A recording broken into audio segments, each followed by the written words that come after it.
Həqiqətən də insan hər zaman özünə soruşmalıdır. Artıq bu 2025-ci ilin son cüməsi. Gələn cümə 2026-cı ildə olacaq. İnsan öz nəfsini hesaba çəkər.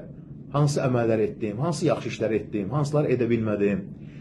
Yəni ona görə də keçmişdə olanlara görə də insan üzülməz və gələcəyə daha ümidlə baxar. Çünki Allah Quran-Kərimdə bizləri hər zaman sevinməyə dəvət edir. Hansı məsələlərə sevinməliyik? Bəzən də insan bu gözəl nemətlərə görə sevinmir, amma hansı ki sevinməyə dəvət edir. Allah buyurur Quran-Kərimdə Yunus surəsi 58-ci ayədə.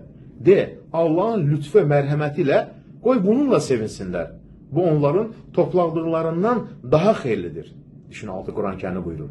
Sevinmək, Rəbbinə bağlı olmaq, sevinmək bu gözəl əminəmanlı yurduna görə, təhlükəsiz yaşayırsan, ailənə görə, ruzunə görə, hər bir şeyə görə. Ona görə də bəzən insan görürsən ki, bugün dünyada kədərdən şikayət edən olur, narahatçılıq olur, hüzün. Bu təbii şeydir. Yəni Allah da dünyanı belə yaradıb. Hər kəs xoşbəxtliyin qaynağını axtarır. Hər kəs sevincli həyat arzulayır. Lakin bu ayə bizə bildirir ki, sevinç, baxın, nədədir? Hər şey dünya malındadır. Xeyr, sevinç Allaha bağlılıq.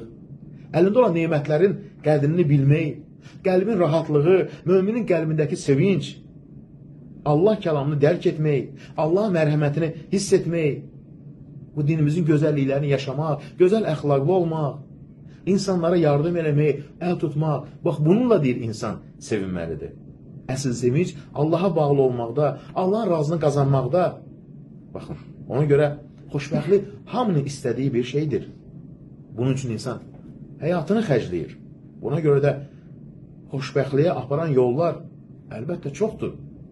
İnsan əlində olanların, nemətlərin bəzən fərqinə varmır. Fərqli şeylərə dəyər verir. Amma əlində olan nemətlərinə görə sevinməlidir.